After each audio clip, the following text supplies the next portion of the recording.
What's up, folks? It's Steve Holmes here, streaming live from the Los Angeles area, from the drum room here. It's June 3rd, 2023. Welcome. We're going to play some drums. We're going to talk drums. We're going to try to have some fun. We're going to try to get it out, all right, after a couple weeks of real life. This is our therapy. This is our fun. This is how we kind of get things out of our system and get some exercise mentally, physically, emotionally, like try to do the thing, try to play the drums, play what's in our head. It's always a struggle. It's always the interesting process. It's what we like to talk about. Sometimes, depending upon the questions. But speaking of questions, please send comments, please send feedback, please send questions, and that's kind of what drives the content around here. So go ahead and ask me anything about the setup, about drums, about music, about life, and let's have some fun. So hope everyone had a good week or 2 weeks. Has it been 2 weeks since we last streamed? I think maybe it has been. So I'm going to shut up and I'm going to play. Okay, I don't know for how long. I spent some time warming up. I spent some time tweaking the drum sound. So I think it's in kind of a good place. We'll see. Please let me know. All right. So less talking and more playing, right? Let's do it.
All right, that's enough of that, right?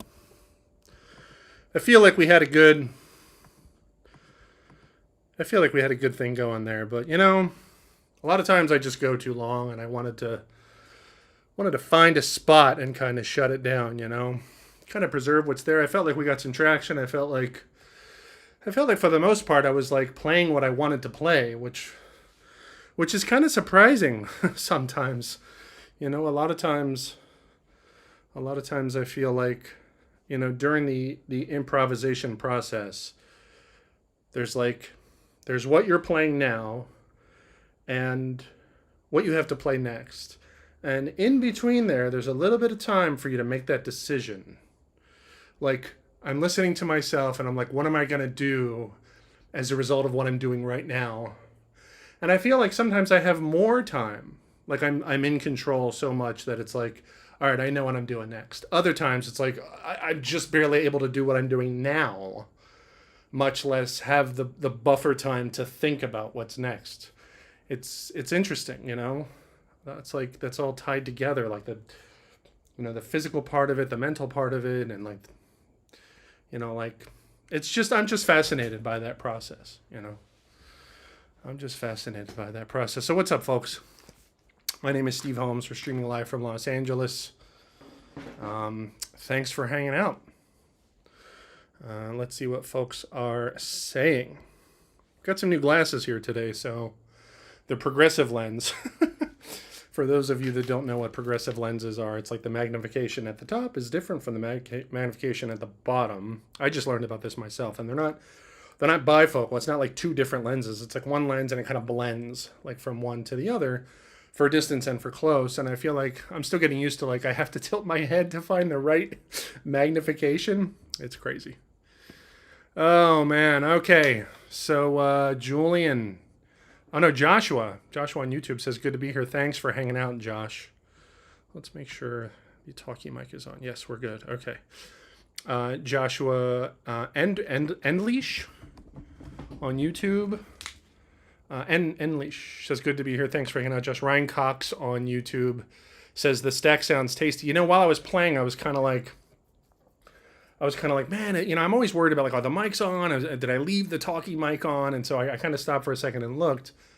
And Ryan was like, the stack sounds tasty. So I was like, all right, well, it must sound okay. And so then I just like kind of went bananas on the stack. Robert Ligori on Facebook says, can you do something in the style of Anton Fig? Hello, Robert. Robert Ligori. Anton Fig, man. For those of you who don't know who Anton Fig is, he is a New York drummer who's been professionally drumming since the 70s at least.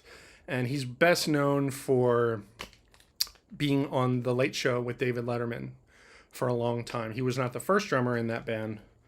They were called the most dangerous band in the world, led by Paul Schaefer. And for a minute, at the beginning of that show, it was Steve Jordan, who's still with us and still making amazing music. And I remember seeing those old clips of Steve Jordan on the Letterman show because his cymbals were so high. And I always wondered if that was like a TV miking thing or something. Like, did it help them get like isolation? Because Anton's cymbals were super high too. Super high. Anyway, Anton's an amazing drummer, and I can't think of like an Anton thing for me to do, but I think he's a great drummer. And it's funny you mention Anton because this may surprise some of you. But like when I was little, like elementary school, little kid, like I was into Kiss. The band, like, like a lot of folks in my generation, Generation X, Jersey, baby. We were into Kiss, and I listened to a lot of Kiss when I was younger. And they put out these solo records, all four of them. And the cover for each solo record was just a picture of their face. And Ace Frehley had put out a solo record. This is like, I don't know, late 70s. And there's some really good tunes on there. I just heard a couple of those tunes recently. And anyway, on Ace Frehley's solo record, it was Anton Fig on drums and Will Lee on bass, also from the Tonight Show band. And there's some tasty drumming on there, actually. There's a couple tunes on that Ace Frehley solo record that are just fun, great rockin' tunes. And Ace, I'm pretty sure he wrote a lot of the catchy riffs that I like from Kiss, like Cold Gin. I don't know who wrote that, but Cold Gin is a favorite of mine from Kiss. And on that Ace solo record, Snowblind is a great fun tune. Wiped Out, I'm in Need of Love.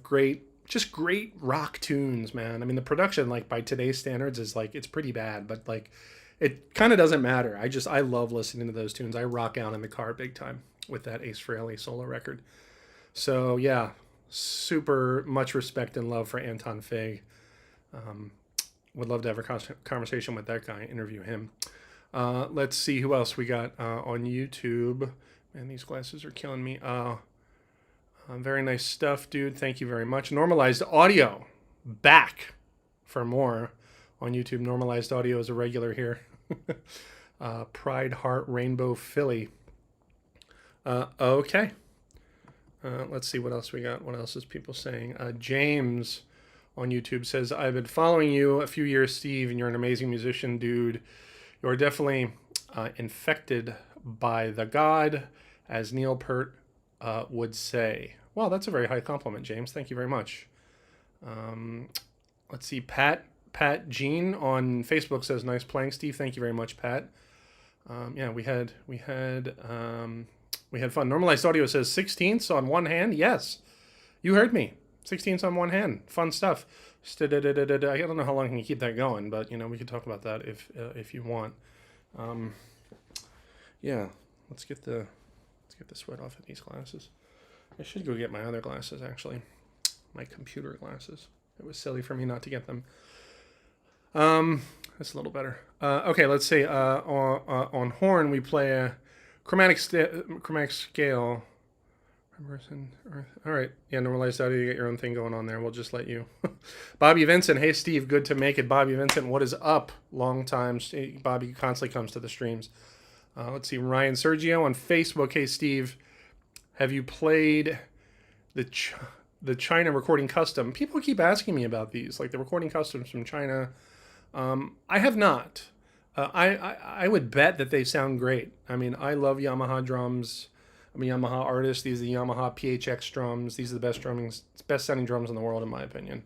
The PHX line. And as you see behind me, I've got my Recording Customs there. I bought those in South Jersey from a guy in Philly in the late 80s.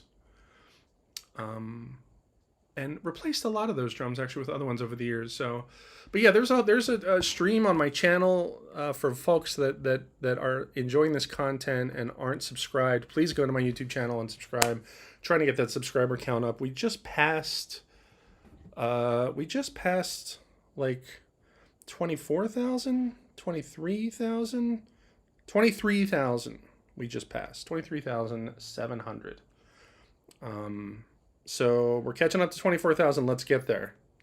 So please tell your drummer friends if they're interested in free drumming content to subscribe to the channel. But I mention that because on my channel there's all the old streams we've done in the past, and there's one where I set up those Recording Customs and completely changed the heads from scratch and tuned them up and shared that whole tuning process, and just kind of had like one overhead mic just to get like the natural kind of raw sound. And we had fun on that stream. There was some good discussion and just kind of showed like how I tune stuff up and like, the old, how certain size drums are more, are harder to get to sound good than others. And I remember on that stream I was expecting the 12 to kind of, to take a little more time to tune because that was my experience in the past. But the 12 just tuned right up. It just took a couple passes and boom, boom, boom. I remember on that stream. It's funny. You should go watch it. It's good times. So I haven't played those Recording Customs made in China, Rayo, but I'm sure they sound good. And, those drums, they just almost tune themselves. It's crazy. Renee from France is listening. Ronnie from France on YouTube. What's up, Ronnie? Thanks for hanging out. What else we got? Let's see. Yo, Steve Hire from Ireland. Man, all over. Man, drummers from all over the world. Pretty cool. Let's see. I'm in a dry period in my playing. I'm not satisfied with my sound. I play in a big band jazz setting. Band phrases and setups are not challenging any. They are challenging. Do I have any tips? This is Ronnie on YouTube. That's a pretty good question. There's two things there, right? You said you're not satisfied with your sound. You mean like the sound of your drums or the sound of your playing? I mean, there's a lot to that, but I mean, playing in a big band jazz setting, band phrases and setups are challenging. Yeah, big band is super tough. A lot of reading, but you can do yourself a favor by just memorizing, as much of the music as you can. You know, I always like to say that it's important. It's important to me to practice enough, just generally speaking, just to reach a level of comfort on the drums, so that when I'm playing music with other people, I don't have to worry about the drumming. I got the drumming handled. All right, so let's worry about like everything else. The other folks in the room, all the other instruments, how they sound. Are we coming together? Are we achieving the goal of playing music? Because that goal isn't going to be achieved unless everyone's doing their thing in a particular way. And one of my favorite things about big band music is just that energy. No other kind of music has that kind of energy that big band has, just because of the sheer power of having several horns and parts and counterparts and the kind of drive of that up tempo swing. If you listen to any like any Buddy Rich big band stuff, I always thought Buddy was amazing, not for the obvious soloing stuff, but man, that energy when he's driving up tempo swing behind solos, it's so swinging, it's so driving, for that genre, and if I were to play in a big band situation, it would be important to me to try to make sure that I'm bringing that energy, but I don't want to get too carried away. I mean, like the question was about setting up figures.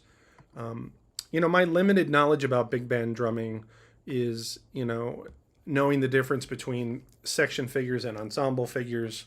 We've talked about this before. Section figures are, figures that only, say, the saxophone section is playing, and not the whole ensemble. So those figures you'd want to catch without stopping the time. So if the saxes are going like da da da da da da da, then you would be like and that ride cymbal wouldn't stop, right? But if it's an ensemble figure, then the whole band's doing it, horns, everyone, and it's like that kind of thing. And so you'd want to like break up the time and like really hit those figures with the whole band. Make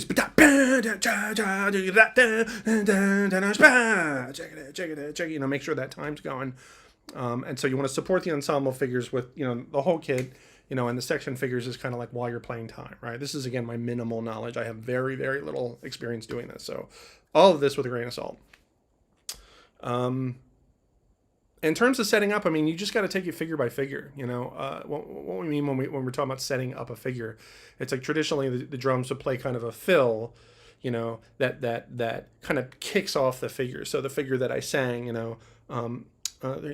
1, 2, 3, 4, 1, 2. If it starts on 2, 1, 2, 1, 2, that kind of thing. So you want to play a fill before that. So the figure actually sounds better if you play the fill like in a way that sets it up. It's a difference between like and like you playing the fill, that kind of thing. So that stuff, it's challenging. You just got to take it slow, figure by figure. And like we talked about before, like memorizing the tune, memorization really helps because it's like you can kind of start to like get creative and take chances and have fun without risking like missing the figures. It's like you try not to get your buried in the music, as they say, the sheet music. And I realize that that's not always possible. Sometimes it's like last minute, and you need you just need to kind of read, and you don't have that luxury. Of course, the finish line, like the great, the Dave Weichels of the world and so on, those guys they can read, but they can also play the cool stuff at the same time. And that's just, just the result of really what that's the result of. And this is something that you may want to do. Person who asked this question, whose name I forget. Who asked this question? I forget. Let's see. Who asked the question about big bands? It was Ronnie. Okay, Ronnie, listen. Here's what you want to do. Like, you want to spend time looking at the rhythm, looking at the music, looking at the sheet music, whether it's the horn parts or if it's just drum notation. And what you want to happen is you want to speed up the process of associating visual figures with music in your head. So in other words, when you see the figure, as soon as you see it, you want to be able to sing it as soon as you see it. It's like when you're reading, words on the paper and you see the word like the, T-H-E. It's like, you want to get to the words, like you see it, you're not looking at the letters, you're not even looking at the word. It's an instant like brain recognition translation thing. And you want the process of when you look at the word the and you hear the word the in your head, you want to look at the figure and then you want to hear the figure in your head. Ba ba ba da ba. You want to pay attention to the short notes and the long notes. And orchestrating them on the kit is actually another thing I wanted to mention, like playing the short notes on short sounds, the hitting the hi-hat and then closing it, splash cymbals, just trying to support the intended length of the note. This is one thing that drummers do not do enough. You watch a lot of big band drummers and they just have like these big cymbals and they're just playing the figures on the cymbals, ba ba ba ba ba ba ba, whatever, and they're not really trying to orchestrate short versus long sounds. A lot of big name drummers actually don't do this. The only person who's like a scientist at this stuff, I hate to, talk about Dave Weckl all the time, but like when it comes to big band drumming, he's one of the greats, one of the kings. He does this, and not just in big band drumming, just in general. Like he's always like short notes get a short voice, long musical notes get a long note on the kit, and that's crazy because that's kind of like polish. Like you got to get everything under control before you even think about that stuff, or maybe that's wrong. Maybe you need to like think about that at the beginning and include that in the process of practicing from Jump Street. So that's what I got for big band drumming. Just spend time getting that association going between looking at the notes and hearing the music. So when you're playing, you can just remove as many barriers as you can. And you just get to the making the music in a way that you're happy with, So I think that's enough about big band drumming. But the good thing about that stuff is like if you get your big band drumming together, that is going to translate to reading like in any other genre. And I love that. It's like you kind of get that for free, like you get your big band drumming together. And then like you get on another gig that's whatever, small ensemble, even a rock thing. It's like you get charts. It's like, boom, you're gonna kill it because chances are any gig that's not big band that has reading is going to be easy if you have your big band reading together, that kind of thing. This is my wife. Hello? Hey, we're chatting with the internet here. All right. Are you okay? Yes. All right, cool. I'll see you when I get in there. Okay, bye. That was funny. She just opened the door a little bit. Yeah, so, that's actually good news. Anyone that's interested in getting reading together, you just like, big band drumming is the Navy SEAL school of reading, essentially. But Ronnie, you also talked about your sound. I'm not satisfied with my sound. I don't know. Did you comment again? Ronnie, I'm looking for more comments from you to see if you... Yes, you did. You said that's the problem. It doesn't feel natural playing a figure before an ensemble phrase, but I'm understanding you. Okay. Yeah, hopefully this information has been helpful. Yeah, and in terms of your sound, in terms of tuning and the sound of your drums, this goes for anybody. It's like you have to have a sound in mind. You have to have a finish line before you start any endeavor. If you're practicing a lick, what does a lick sound like? So what you have to recognize, like, oh, I did it. Some people, they just kind of start a thing. Like whatever doubles, I want to work on my doubles or work on triplets with my hands and my feet, and it's like they don't have a particular finish line in mind. They just want to work on it. So it's like if that's the case, how are you going to recognize when you're making progress? How are you going to recognize when you get to the finish line? And by finish line, I mean like achieving the goal. It doesn't mean you stop practicing. Like just because you can do the thing, like you got to still practice, you still got to work on it. But in terms of the sound, like have a sound in mind so that when you're tuning your drums, you're getting your sound together. You know it when you hear it. And if you don't, I guess if you don't have a particular sound in mind, you just keep tuning until the drums sound the way that you like. But that sounds dangerous and unorganized. Yeah, just take it drum by drum. Just do kick and snare. Get those to a place where you're happy with how they sound. And it depends on the genre. Big band, the sound for a big band drum gig, the drum sound is going to be different than for like a cover band top 40 gig. chances are. It should be anyway. I mean, it doesn't have to be, but it probably should be.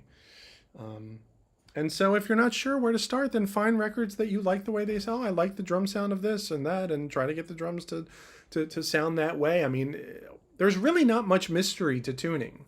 The thing that screws people up in terms of tuning and stuff is like they base their taste on recordings, which makes sense.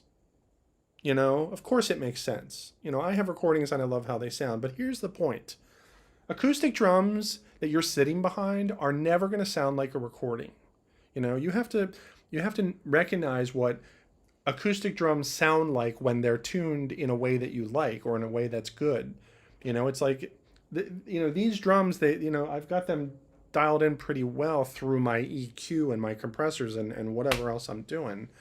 But without that stuff, the drums sound drastically different. All drums sound drastically different, just kind of raw and acoustic versus the processed sound. And so you don't want to think about the processed sound too much. You want to think about that raw sound to get your drums sounding good, like in that raw, real life acoustic way. Like recognize the sound of a good sounding 10. I prefer to get the bottom head a little higher than the top, But sometimes when I'm done tuning and I'm happy with the sound, it's the opposite. The top head is tuned a little higher. Kind of doesn't matter. So yeah, you just got to start. Just remove drums from the equation. Start just kick and snare, and then like just one day just focus on toms and try with different heads. Try clear heads, try coated heads. Use Remo because they're the best heads. That might be your problem. Generally speaking, not speaking to anyone in particular. But yeah, if you're not using heads that can sing in the way that you want, then that's going to be a barrier to entry too, I'm not a fan of like other heads at this point. I mean, who knows? There could be heads. I mean, Evans could make heads that I try and I think they sound amazing. But at this point, I'm really happy with my Remos. I've got coated Ambassadors top and bottom right here.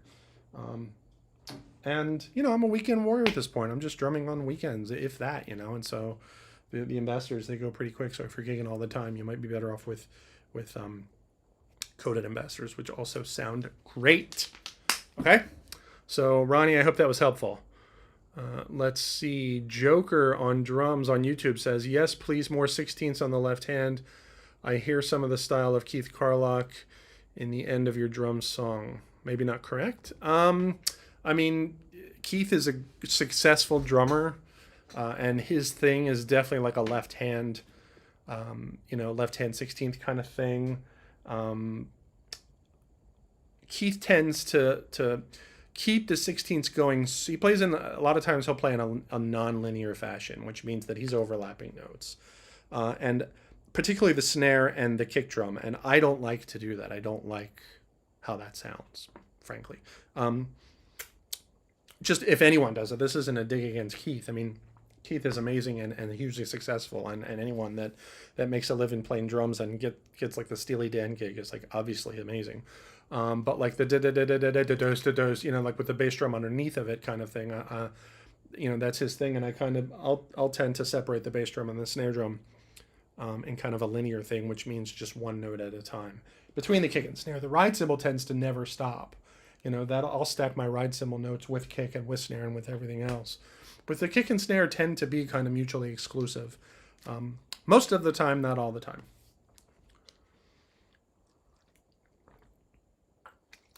Cheers. But in terms of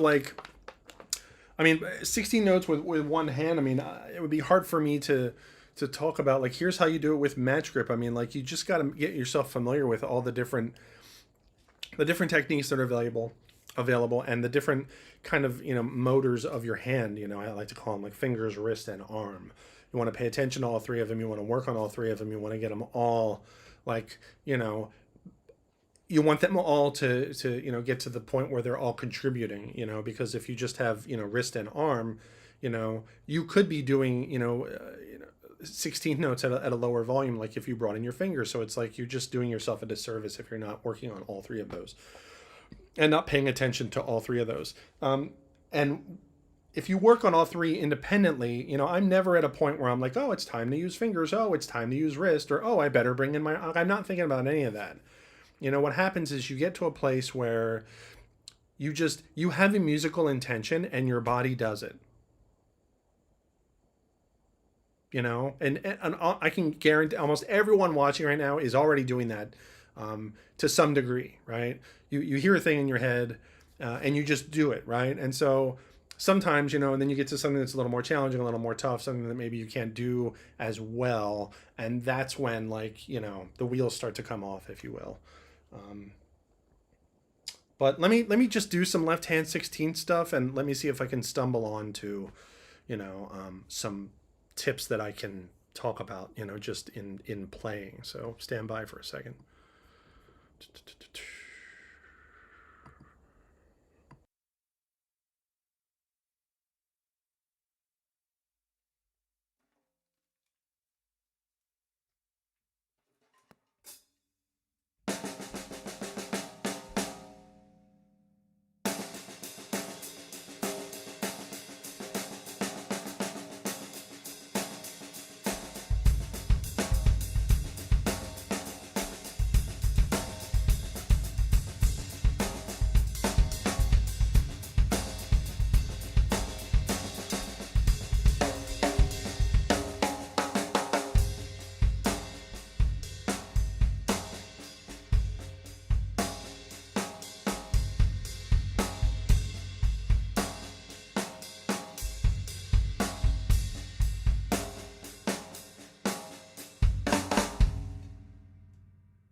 You know, almost, I mean, most of that stuff is molar technique, really. Um, and not to, I mean, there's a million different, you know, million different things on the internet about the molar technique, but, you know, the benefit of the molar is that you get like multiple strokes for the price of one. You know what I mean? Like if you just hit the drum and then you get those free strokes while you're kind of coming back. Can I do this stuff batch grip? I don't know. No. If I worked on it a little bit, but I haven't played match grip like seriously in a long time. But yeah, I mean, you have to have the ideas. It's like, you know, grooves that involve a lot of notes. You know, and da da. You know, you want to get control of the accents. You want to be able to place accents wherever you want. And chances are, wherever there's an accent, that's like the start of a new molar cycle. You know, like that initial stroke is the accent, and then the inward strokes are kind of the ghost notes. And it's cool because if you spend enough time like playing lots of notes with your snare hand, whichever one that is, then, you know, shaving those notes down and just playing like a basic groove with ghost notes will actually get easier, you know, because, you know, you're spending more time playing lots of notes, and then once you go back to playing less notes, it'll just be easier, you know. So just pick a groove, just pick a busy groove, and, you know, if you're having trouble thinking of one, then, you know, think of a simple groove with, you know, that has a particular arrangement of like kick and snare, like boom, but dat, da boom, dat, boom, but dat, da boom, dat, and then, like, you know, maybe write that out and like where are the rest of the 16ths? You know, and if it helps, like play it hand to hand, you know, and just get those 16ths worked out. You know, let me see if I can orchestrate that what I just sang like as a groove.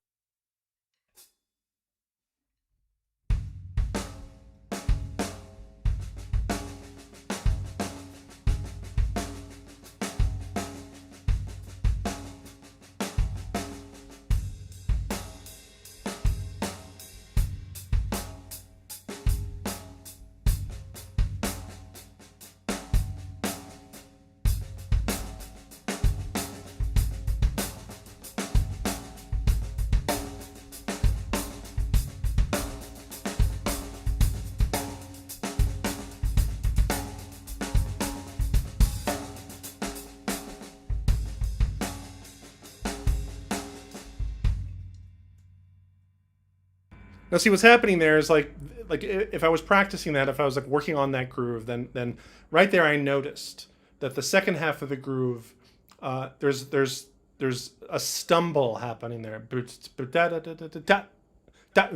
that thing, because the ghost notes continue after that first backbeat, right? But then after that run of ghost notes, they have to do that accent before four, right? And so I try to isolate, like, okay, where's the problem? Like, there's the problem. And so I kind of zoom out and I look at it and I kind of examine it. right? So let me try to do that so you see what I mean.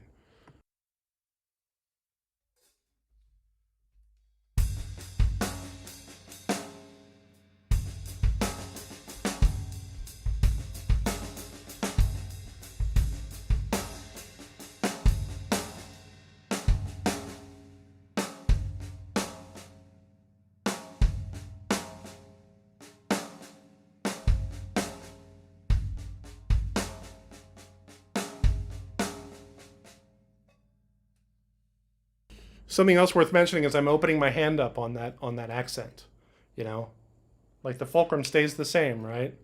This is where the control is between the thumb and the index finger. Like I'm opening up, but I still have control here. I'm just letting the stick kind of bounce and then snapping my hand down again on that accent, right? And I mean, when it's slow, I have time to do that. That's the other thing. People talk about technique and they're like, oh, do it like this. It's like, well, at faster tempos, I don't have time to do it like that.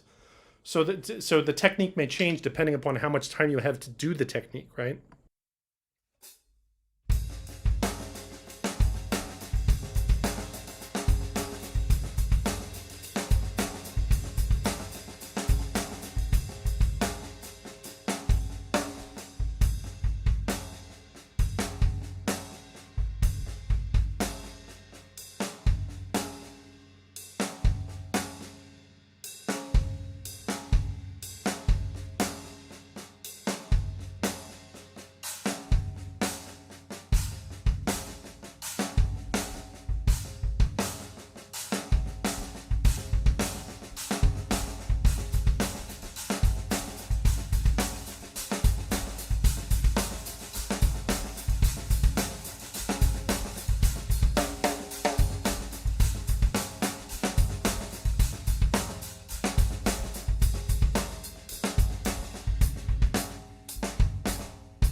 So you kind of get the point, you know, it's like pick a simple thing and you can see there's a lot of different things you can do with it. And did you notice that once, like I made it a point to like, okay, just quarters on the right hand, right? But once you start playing those eights on the right hand, it feels totally different, you know, because it's like eights here, 16s here. And then once you start playing 16ths with the right hand, I didn't even do that, did I? No. Let's try that. That's going to be hard. I probably can't do that.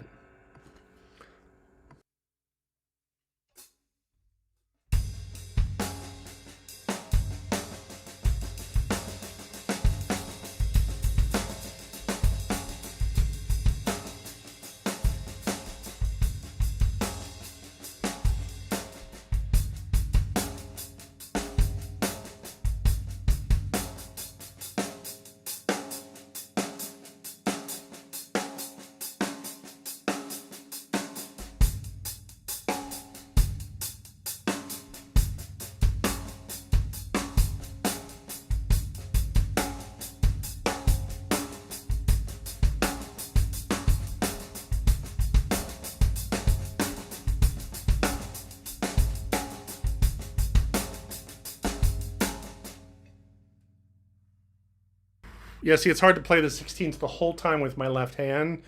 And so since the right hand's doing the 16ths, I feel like that's already doing the kind of driving thing. And so the responsibility of those 16ths is kind of like it's already handled, so I don't have to play as many with my left hand. So I'm playing less ghost notes with the left hand, but the 16ths are on the right. So it's like d d d d d d d da da da da da da da da, right? So the left hand's playing left notes because less notes because the right hand is doing the 16th, right? Let's try that again.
So yeah, it's when I'm working on something like that, I kind of like, this groove sounds kind of better at like a faster tempo or a slower tempo. Like in this case, it was kind of a medium tempo. Like I kind of dug like, like I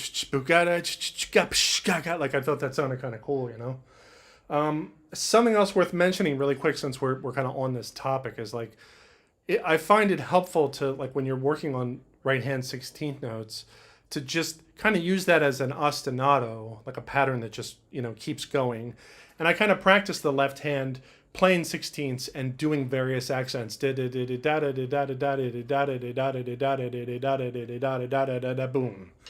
Whatever, just kind of slow, different tempos, kind of improvising with that. I think it's a good coordination thing because a lot of times, like when you're doing molar with the right hand, you're kind of turning that crank. It's like it's on the downbeat, or the eighth note, check, whatever. And when your left hand's playing sixteenths and you want to accent like an upbeat, that's in contrast to the hi-hat, right? Because the hi-hat's doing downbeats.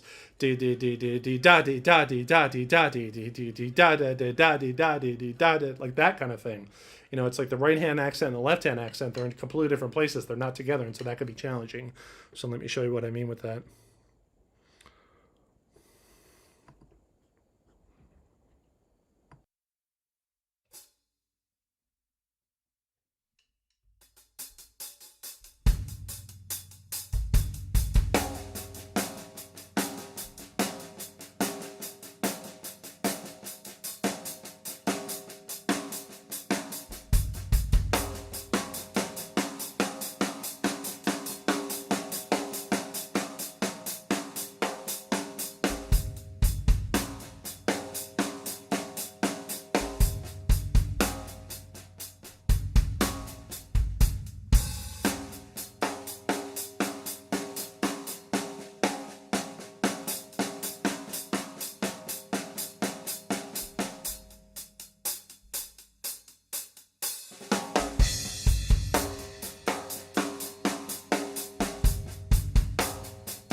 So you can hear like it's not really happening when I'm doing all those combinations. You can feel it start to get tense. You can feel the wheels kind of come off because I don't have it like I'm not as good at doing certain combinations of those. So you can see, like for me anyway, like there's value in that, like getting the downbeat with the hi-hat, getting those accent upbeats and getting them to play together at different tempos.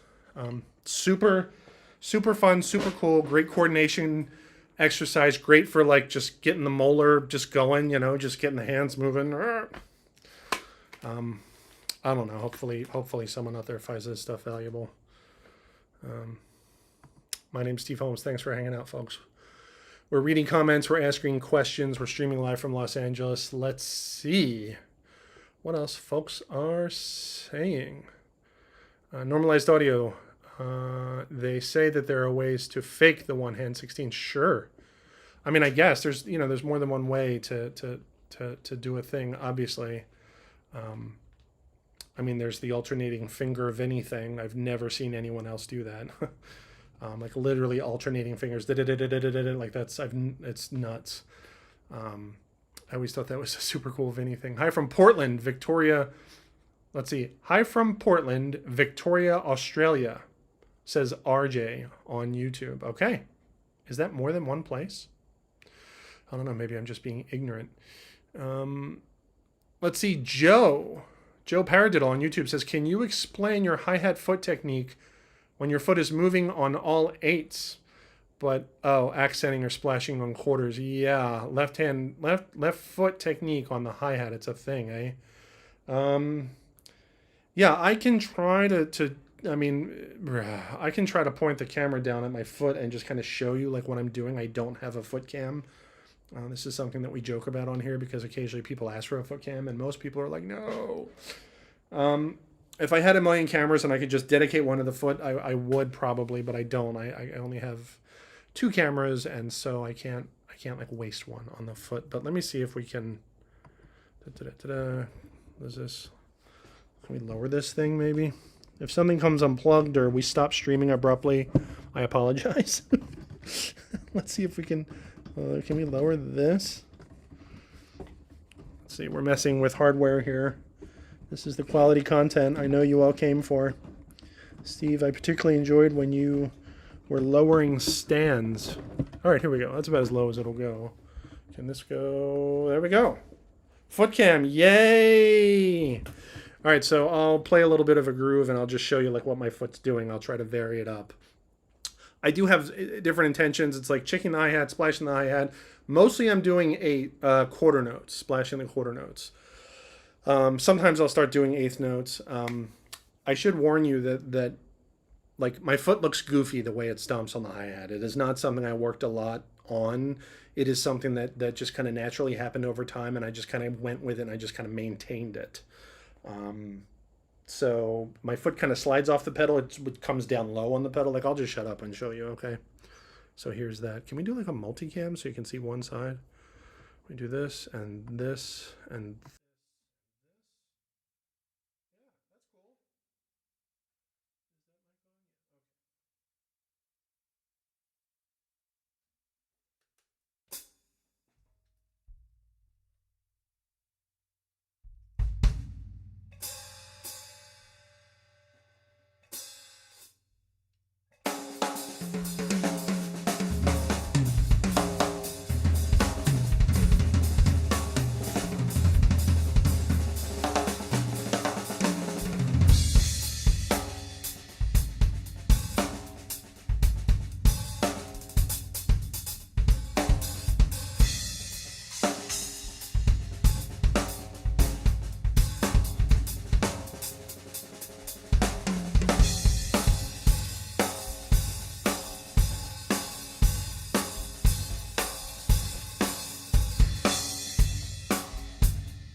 Kind of got a little corny at the end there, huh?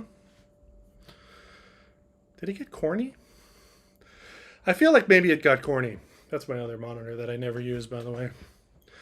So that was left foot demo. I tried to do like all kinds of different things, and you know, splashing, chicking, solo phrasing, grooving, tight hi-hat while groove, sloshy hi-hat while grooving, sloshing while on the ride, quarters, eighths, the various things. Yeah. So I hope that was helpful to Joe.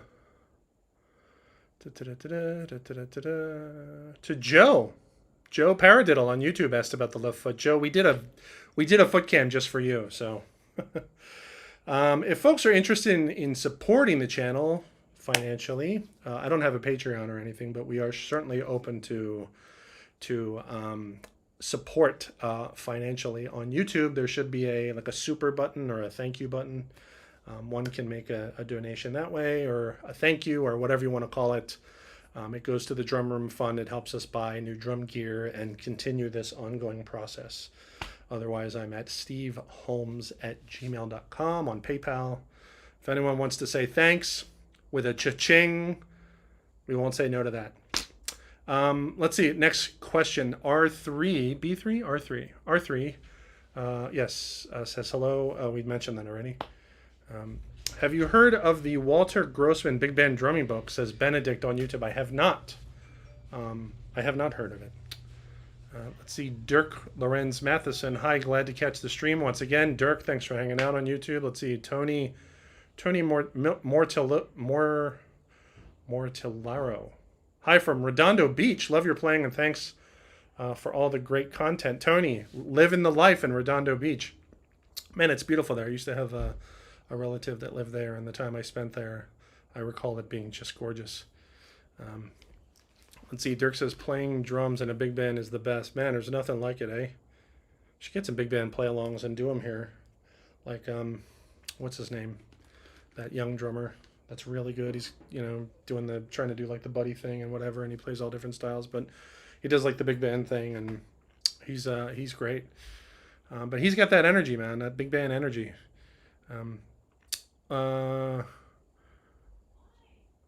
Let's see. I've never needed glasses before now, and I have correctives. Definitely takes getting used to. Yes, agreed. Takes getting used to. I had other glasses that were just just the same magnification throughout. This is my first time using like progressive lenses, so I'm getting used to it. But actually, now that I've lowered the computer, I can actually see. I can actually see it a little bit better. Oh man, don't get old, folks. I'm going to be 51 in June. Actually, this month, June 26th, I'll be 51. So yay, maybe I'll do a stream on my birthday. I think I did a stream on my birthday last year. Didn't I? I did. I did a birthday stream last year. Maybe we'll do one again. That was fun. Let's see. Best advice for the big band. Be Vinny. I don't know about that. Vinny's obviously, like, he's my favorite drummer, but, in terms of just big band drumming, yeah, I mean, he's definitely one of the guys. Hey, you guys, Matthias is here. He was here a while ago. I'm just catching up on comments. Matthias Noor on YouTube. Matthias, where's your content, Matthias? I need some videos. I need some streams. Let's go. Let's get it going, all right? I need support out here. Ronnie says, thanks. I'll leave the place for others to ask question. Ronnie's taken off to practice big band stuff. Hopefully Bobby Vincent says those inner tom hoops are gorgeous. The wood. Benedict on Facebook says, why do you keep the tom microphones parallel to the drum heads? Why aren't they aimed at the center of the drum? That's a good question, Benedict. That's not by design. That's by accident. This one's pointed. Let's see what. Let's look at the drums, and so we can see what we're talking about here. This one should be pointed down more. I agree. And this one is pointed down. Actually, this was the only one that wasn't. So that was an accident. So thanks for the correction. Yeah, I'm kind of an engineering noob, and so definitely lots of mistakes going on. Let's see, lots of wrists to keep it going. Opens up. Thanks for the 16th. Yes, of course. Can't open like that on match grip. I don't know. I'm not going to get into the match grip versus traditional grip. There's amazing players that play both ways. I mean, DeCenzo, Novak, Dennis, Moritz Mueller, like these guys, Dave DeCenzo, like come on, those guys all play match grip and they're just some of the best drummers in the world. If you guys heard of Moritz Mueller, check him out. He's been playing with this rock band for a while called like the Hemisphere or something, but he's got some older stuff of him like at drum festivals. I think he's German. I think. Apologies for not knowing. But yeah, Moritz Mueller.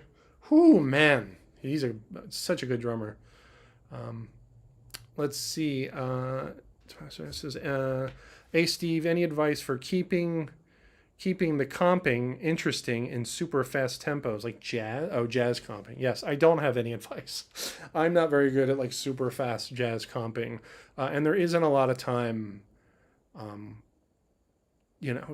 play lots of notes at super fast tempos. Honestly, like for super fast jazz, my priority is not like interesting comping. My priority is like keep it swinging, keep it consistent, keep it feeling good. Just get it to that musical place where it's successful, or you listen back and you're like, yeah, yeah, it's swinging, it's there, And honestly, the comping is not going to contribute to that anywhere near as much as the ride cymbal. So I would worry less about the comping and more about the ride cymbal and the hi-hat checking, and just make sure it's swinging. Don't worry so much about the comping. I mean, no one's gonna. I mean, the fast jazz tempos, man. Like you play busy with your left hand and your feet and your other feet and stuff, and it's kind of got potential to get in the way. As tempting as that is, that kind of broaches the topic of like, why do we play what we play, and am I playing this thing because it's going to serve the tune, or am I playing it because it's cool and interesting from a drumming standpoint? Like that's kind of a can of worms, and I'm guilty of that as much as anyone else. But since you asked the question, I mean, that comes to mind. Let's see. Accents can be on the first. Okay, so David Breed on Facebook sounds great. As usual, Steve, wish I could stick around. No pun intended. I have to get set up for the gig. Good luck on your gig, David. Hope it goes well. Bobby says, so good at identifying your own weakest part of whatever you analyze, which is kind of the point. Yeah, you got to know your strengths and weaknesses. Agreed. Let's see. Aren't you heeled down? Says normalized audio. I mean, on with my left foot, like it depends. My right foot, not so much, but left foot, I guess I'm kind of heeled down. Like I said, I don't pay as much attention to as I should. I'm just in a place where like it's doing what I want it to do, and so I just kind of want to preserve that, Hoka. Bobby Vincent talking about my shoe. The Hokas. Yes. Hokas are great, man. Super comfy, not terribly expensive. We love the Hokas. My wife and I both. We have fun going to the website. I'm like, which one should we get? It's kind of cute. Let's see. Q Hung Low says, how you combine hand and foot on the solo. I see sometimes you play right-left kick on 24 note. Geez, right, left kick, right, left. Yeah, that's like hand foot combinations. Like you just got to find kind of your favorite. Normalized audio is asking about PayPal. Do you have a picture on PayPal? I would love to try. Live stream says Matthias, but my old Mac doesn't handle the multicam. Oh yeah, need to upgrade. Yeah, Matthias, get it happening, or make some videos or something. Like Matthias is great at getting a great drum sound, you guys. But I noticed lately, Matthias, you've been like, oh, I'm just iPhone, which is fine because your playing is amazing, but the drums don't sound as good. Larry Temp says in all capitals, Steve, are you in a practice studio or a home studio? I'm in my home studio right now. Bobby Vincent says, yeah, I was born in 71. Gen X, New Jersey Gen X, baby. So someone asked about hand foot combinations. I mean, that's just such a broad question. I mean, for that kind of stuff, you really just gotta pick a subdivision. You gotta pick a subdivision and attack for a while. Just be like, okay, we're gonna work on 16ths, hand foot combinations, 2 with the hand, 2 with the feet, 2 with the hand, 1 with the foot, 2 with the feet, 1 with the hand, like single hand, single foot. Try to keep the hi-hat going on the quarter note and just attack one subdivision. Get to the point where you can play a groove, play a fill, play a groove, play a fill without stopping. Then do that same process with another subdivision. 8th note triplets, 16th note triplets, 30-second notes. Obviously, the tempos are going to vary because the higher the subdivision, the more notes you have to play within the quarter note. But yeah, just try to get it. Just try to cover your range of tempos that you're comfortable doing. And keep that hi-hat going. Keep the hi-hat on the quarter note. There's like a handful of licks that 16-note triplet licks that a lot of guys know. That have come from stuff that I've come up with, but mostly from other people. Steve Gadd and Weckl and Vinny and Steve Smith and Dennis and all these guys that I've listened to over the decades and have taken stuff from. But I always make it a point to, if I find a lick that I like, you want to make sure that you're clear on the intention of the lick. Like, what is this lick saying? Like that kind of thing. Like, what does the lick sound like? What is it? What am I saying when I play that lick? And what I try to do is, obviously you get the sticking, you get past any coordination issues you're having, so you can get your hands and feet doing it, well, get it going with the left foot doing the hi-hat and the quarter note, get that going well, play the groove, play the lick, play the groove, play the lick, and then, figure out like what formula is the lick using and how can I use that formula in other ways. So for example, if you have like, oh, this takes 16-note triplets and puts them in groups of 2. What else can we do with that formula? Once you get comfortable playing the lick, you should be able to like expand on it. That's the way to do it. Get a lick, expand on it, come up with variations, milk it for 20 different licks. You can get like, honestly, you go back to any video of mine and watch me play for like 5 minutes and it's like I can, point out like the same like 5 or 6, things. It's like, oh, that's that thing, and oh, this is the triplets and groups of 2, and oh, that's the 2-3 thing, whatever. Like, and not to say that it's not like improvisation. It is, but of course, there are tent poles under the tent, of course, right? So, yeah, without getting specific, DeCenzo just came out with another book, you guys. Like, and he's the king of like fluid phrasing. I don't even have it. I came close to getting it the other day. I should have gotten it, but I didn't. But yeah, Dave DeCenzo's book, and it's called like fluid phrasing or something. It's exactly the kind of thing that I like, and the kind of thing that I love about his playing. And so I really should get that book. I know I keep talking about it, and that'll have the specific sticking of all the stuff, and it'll just give you ideas to take and vary and get those hand-foot combinations that Q was asking about. All right. So let's see what else we got. Let's see the latest video in my studio, actually. Oh, the cowbell groove. Okay, that's cool. Sorry. Larry, don't worry about the caps. I just like making fun of things. All right, so I'm going to play a little bit more, and then we're going to call it. Okay, let's do the multicam, and then we'll play a little bit more. All right, thanks for hanging out. My name is Steve Holmes. Yeah, let's do some more drumming.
Tried to do a little cheesy thing.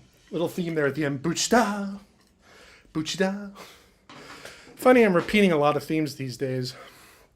I don't know if I like it or not. Sometimes I go back and I listen. I'm like, ugh.